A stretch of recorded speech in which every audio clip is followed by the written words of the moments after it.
Today we'll have a hearing at 9:30 in the room 447, and then tonight at 6 o'clock we will be assembling in front of the state West Step capitals as we start to talk about these issues that are pressing in Indian country, but also have the dome of the state capitol lit red in honor of missing and murdered Indigenous women, Indigenous persons in Indian country, and bringing attention to the crisis. We'll continue to advocate and go over issues such as Public Law 280, which will be a topic of why certain areas don't have the same policing protection as others in the state of California. We'll continue to work to ensure that California starts to reverse its climb to #1 of missing and murdered Indigenous women. We want to reverse that and go down the ladder so that we're solving the cases against California's Indian people. Today with me to speak on these issues is an array of tribal leaders. We also have from the Sheriff's Office, San Bernardino County Sheriff's Department, Shannon Dykes, who will speak, as well as colleagues from the state legislature. So my name is James Ramos, Assembly Member for the 45th Assembly District and Chair of the California Native American Legislative Caucus. And I reside on the San Manuel Indian Reservation. I'm Serrano and Cahuilla, the first California Indian person ever elected in the state legislature. So we're tackling these issues that continue to plague California's first people, but also showing the resolve and the resiliency of our people to be able to have that voice come forward here in the year 2025. With us today to speak on these issues are chair people from different areas across the state of California. And we're going to start here now with California Valley of Miwok Indians chairperson, Antoinette Del Rio. Thank you. Good morning. We thank you for being here in this much needed movement of murdered and missing Indigenous people. For one, our tribe, California Valley Miwok tribe, is honored to be here to have a voice, as our voice has been not heard in over 25 years, but we're here strong now. We're not going to be a spectator anymore. We will speak on the needs and the much needed request of our people for our nation. Thank you. Thank you so much for that. Next we have from Big Pine Paiute tribe of the Owens Valley, chairperson Cheyenne Stone. Manahu Inania Ne Cheyenne Stone Panatu Nu Agimana Nu Novidu Tovawanamatu. Today I want to honor the spirits that are no longer here with us, but at the same time give recognition to the strength and perseverance that we all face today, and continuing to honor their voices. Today I just ask for prayers and allow us to speak about their stories in a good way, to honor the spirits, and more so to press the issue for more budget appropriations with the state of California. Ho. Thank you so much for that. And now from the Morongo Band of Mission Indians, chairperson Charles Martin.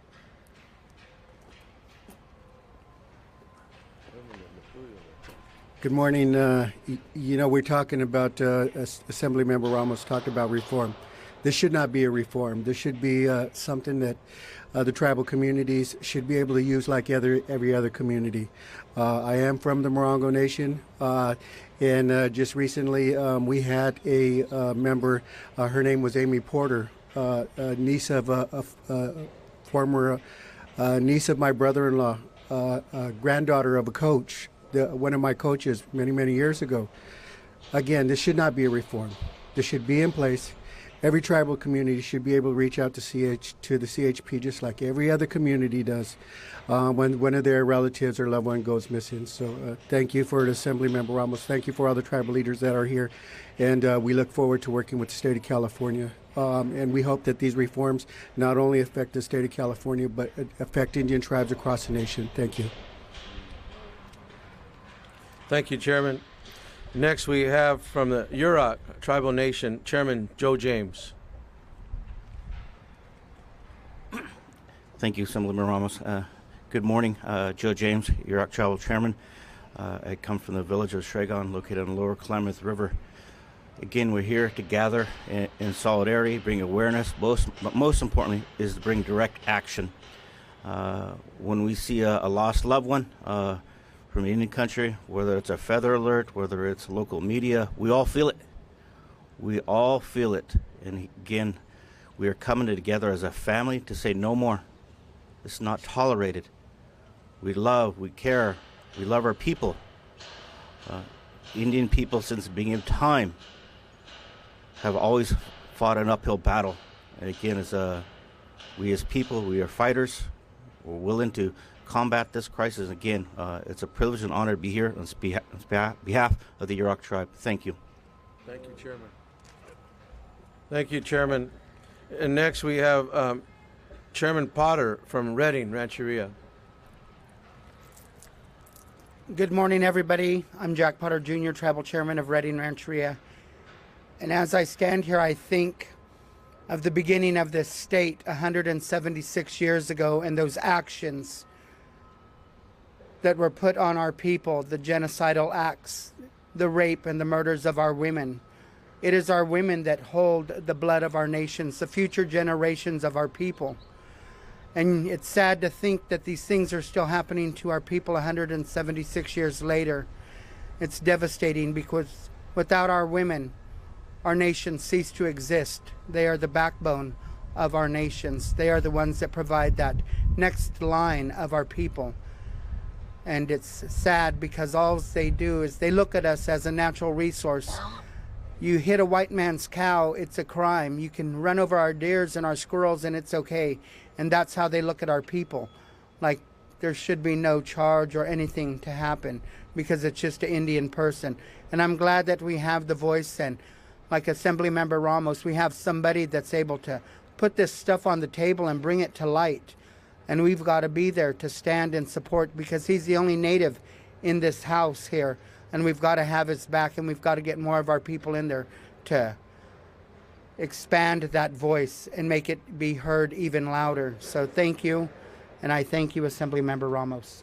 Thank you, Chairman. Well, thank you so much to all those that just spoke from the communities here in California as First People, and continuing to make sure that we're bringing awareness around. We need allies and partners in this crisis that is not new to Indian country. This is something that has plagued Indian country for generations. It's only now that we're gaining allies, strong allies, in our fight for bringing awareness and solving the crisis of missing and murdered Indigenous women before our people become a statistic. Working with local law enforcement is one thing that has begun here in the state of California. And from our local area, we continue to work with our local sheriff from San Bernardino County. And here today with us to say a few words is San Bernardino County Sheriff Shannon Dykes. Good morning. I'm Shannon Dykes. I'm the Sheriff of San Bernardino County. I'm very proud to be here. I've been working with James for years. I'm very fortunate to have 4 federally recognized tribes in my county. And as a result of working with James, I'm proud to be the law enforcement sponsor of Feather Alert and a number of these things that we're talking about that are really going to bring the issues you heard about from our tribal members this morning. But what I'm here to really describe is what are we doing about it in terms of law enforcement. We mentioned early on Public Law 280. Public Law 280 is a governing federal document that really talks about how government, local government, particularly police, law enforcement agencies interact with our tribes. That can be a confusing circumstance because you also have to respect the tribal culture and sovereignty. So for a law enforcement officer, there are not a lot of trainings, particularly in this area, and also support for our tribal police. So under the sponsorship of the Attorney General, we have a Public Law 280 committee that's meeting regularly, and I'm happy to say that we're working our way through a number of these issues that you heard about this morning with the Assembly member championing these causes. The first one I want to mention is getting that training out there through the Peace Officer Standard in Training, or what we call POST, to get the line law enforcement officer the training to understand what Public Law 280 is. Also, we're sponsoring a number of bills with the Assembly member, in terms of getting training for tribal law enforcement, but also access to the things they need when these reports are made. If somebody is missing, making sure they get into these systems in a very efficient manner, and things that haven't happened in the past because of this confusion over Public Law 280 and sovereignty. So I'm very proud to be here today. I'm always proud to partner with Assemblymember Ramos, and I'm proud to partner with our tribes. In terms of philanthropy and the things that are happening across this state, many of our tribes are responsible for doing that, particularly in our area down south. We're sponsoring a lot of events where these reports that may have been missed in the past are now being taken and certainly investigated. And it's certainly my hope, along with being on this panel today, that that will be the future of what the tribes expect and what I expect as a law enforcement leader, that it doesn't matter who you are in your community, the services are always the same, and we have that understanding. Respect culture, respect sovereignty, and more importantly, make sure we're investigating these things and bringing them to a conclusion for our tribal families. Thank you very much, James. Thank you, sir. Well, thank you so much for that. And where we're standing, where this press conference is taking place, is around a Miwok Nisenan leader. The statue behind me is of Mr. Franklin, who retained the culture in this area. And we worked together with the tribes from the local area to make sure that we had a place to call home in the state of California for California's first people. So working with us on AB 338 and other bills in the state legislature are a lot of my colleagues that are members of the Native American Legislative Caucus. And with us today to say a few words is Senator Sabrina Cervantes.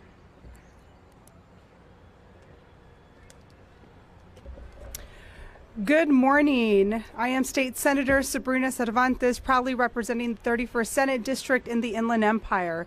I want to thank our tribal leaders who organized this press conference and acknowledge my colleague and friend, Assemblymember James Ramos, for his leadership as chair of the Native American Caucus. We are here today to raise awareness about the crisis that continues to devastate Indigenous communities across California, the epidemic of missing and murdered Indigenous girls, women, and people. The Sovereign Bodies Institute has identified nearly 1,700 cases in our state since the 1900s, a number that is likely far higher due to underreporting and misclassification. This issue demands statewide collective action. This is why we've introduced Senate Bill 4 in partnership with Assemblymember Ramos to establish the Bureau of Missing and Murdered Indigenous Girls, Women, and Persons within the California Department of Justice. Together, we are committed to preventing future tragedies, solving existing cases, and increasing transparency for families and communities who deserve answers and justice.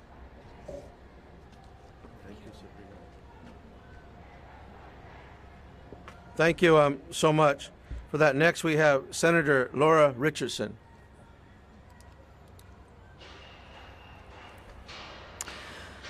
Well, good morning. You know, I stand here today and I heard someone say that Assemblymember Ramos, he's a native. And what I'm here to say is Assemblymember Ramos is a native, but also you have brothers and sisters.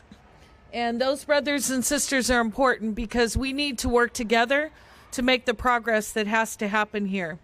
Today we gather because there has been, and there still is, let's be honest, there still is a crisis of missing and murdered Indigenous people. This is deeply troubling issue because it highlights the disproportionate violence against Indigenous communities, particularly women and girls. This crisis stems in part from a long history of systemic discrimination and a need for adequate law enforcement response.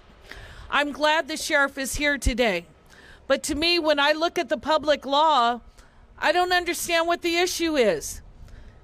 If someone comes to my house and if someone attacks someone in my house, I'm able to call 911. And 911, they come. It doesn't give them the ability to do, warrants and searches and things that aren't approved. They're here to respond to that crisis. So what's the difference? Sovereign land, that doesn't change. But if they call and they need help, they should get the response immediately. And so today we're here to stand unified as brothers and sisters to say that we respect sovereignty. Sovereignty is always first. But we also, as Californians, we have a responsibility to do what is right. And it's always the time to do what's right, which is right now. I'm happy to say that I serve on the Budget Committee and also on Appropriations. So believe you me, my brother, I'm going to be watching as this line item comes for funding for all of you. My role and the role of my also sister here, Senator Cervantes. We're going to be watching that line item to make sure not only does it meet the number that it has been, but it grows. So for once and for all, we can have the tools, the resources necessary to get the word out and to help in our families to make sure all women, all girls, and let's not forget our young boys as well, that everyone is rightfully protected. And I stand willing and able to fight in that fight. And I want to commend Assemblymember Ramos. It makes a difference. Representation does make a difference.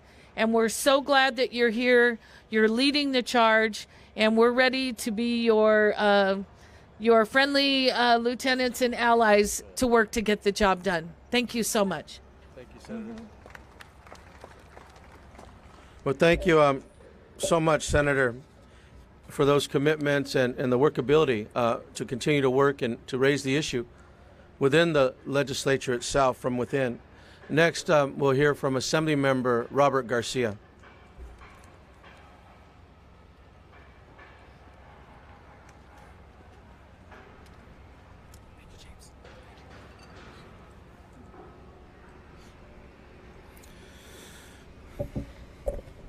Good morning. I'm Assemblymember Robert Garcia, newly elected Assemblymember for the 50th District in the Inland Empire.